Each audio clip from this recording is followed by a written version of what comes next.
Friends, இப்போ நம்ம என்ன பார்க்குறோம்னா தேர்ட் டே ஆஃப் ஐஃபோன் மேலே தான் பார்க்குறோம். எங்கள் அம்மா என்ன சொல்லுவாங்கன்னா, நீ காட் கிஃப்டட் சைல்டு அப்படின்னு சொல்லுவாங்க. ஏம்மான்னு கேட்டால் ஒரு காரணமும் சொல்லுவாங்க. இப்போ அந்த காரணம்லாம் நான் சொல்கிறேன். ஃபஸ்ட்டு எங்கள் அம்மா நான் பிறக்கணும் 18 இயர்ஸ் கழிச்சு தான் நான் பிறந்தேன். ஸோ எங்கள் அம்மா வந்து பிறக்கணுன்றதுக்காக இமயமலைக்கு 5 டைம்ஸ் போயிருக்காங்க. ஸோ எங்கள் ஒரு சுவாமிகள் வந்து கூட்டிகிட்டு போனாங்க. அவங்க வந்து இந்த பாலா ஃபோட்டோவையும் அப்புறம் வந்துட்டு இன்னொரு ஃபோட்டோ இருக்குது. நான் அப்புறமா டைனிங் டேபிளில் இருக்குது சாப்பிட போது காட்டுறேன். அப்புறமா இதை குத்து விளக்கு வந்துட்டு இவர் கொடுத்தாரு. இது வந்து ஒருத்தர் ஒரு பாபா சுவாமிகள் அப்படின்ற ஒருத்தவங்க வந்துட்டு புதுசாக வாங்கிட்டு வந்து அவங்களே வீட்டுக்கு வந்து ஏற்றி நீங்கள் பெருசாக ஒரு வீட்டுக்கு போவீங்க அப்படி சொன்னாங்க. அதே மாதிரி நாங்கள் இவ்வளோ பெரிய வீட்டுக்கு வந்துட்டோம். ஸோ நெக்ஸ்ட்டு வந்து நம்ம என்ன பார்க்க போகிறோன்னா அங்கே போயிடலாம். நாங்கள் போகலாம். எனக்கு ரொம்ப ரொம்ப சந்தோஷமாக இருக்கு. நான் இவ்வளோ பண்ணி இவ்வளோ குருஜிங்கக்கிட்டலாம் வந்துட்டு ரொம்ப ஒரு கிஃப்டாக வந்து பிறந்திருக்கேன் அப்படின்னு சொல்லிட்டு ரொம்ப ஹாப்பியாக இருக்குது. சரி வாங்க அதை போட்டு போய் பார்த்துக்கலாம். இதுதான் அந்த ஃபோட்டோ. இமயமலையில் அவர் கொடுத்தாங்க. இதை இவர் தான் கொடுத்தாரு நினைக்கிறேன். எனக்கு தெரியல, அவ்வளோ எங்கள் அம்மா சொன்னதில்லை.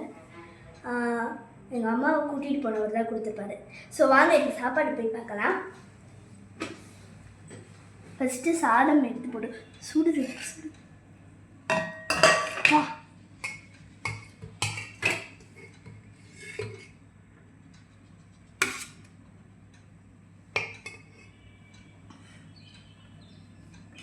இன்னும் கொஞ்சம் எடுத்து போட்டுக்கலாம். ஏன்னா பத்தாது, இவ்வளோலாம் பத்தாது. சாப்பிடணும் நல்லா. நான் சபரிமலைக்கெலாம் போகும்போது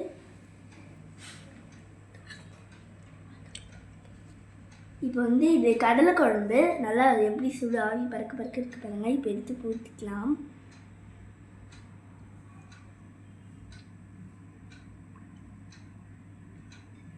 போதும், இவ்வளோ போதும்.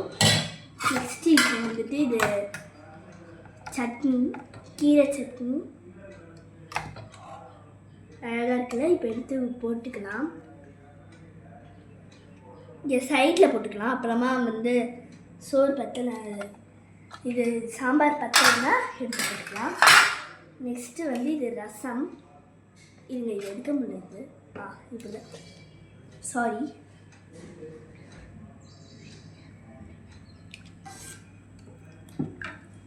இது போதும், கொஞ்சோண்டு போதும். நெக்ஸ்ட்டு தயிர். இது ஸ்பூன் எதுவுமே இல்லை. சரி விடுங்க, கொஞ்சோண்டு ஊற்றிக்கலாம். போதும், இல்லை போதும்.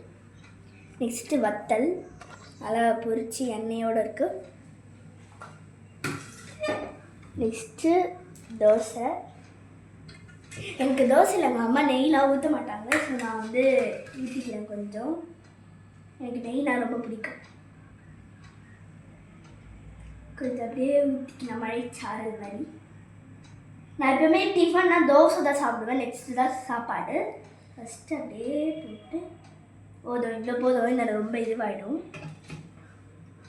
நெக்ஸ்ட்டு ஊறுக்கா.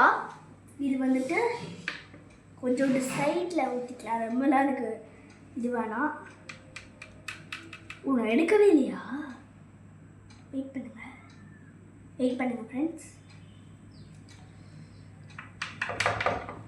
ஓகே போதும். நீங்கள் கேட்கலாம், பாப்பா இவ்வளோவா நீ சாப்பிட போகிறேன்னு கேட்கலாம். இல்லை, நான் இது மட்டும்தான் சாப்பிட போகிறேன். ஸோ அதெல்லாம். Bye friends.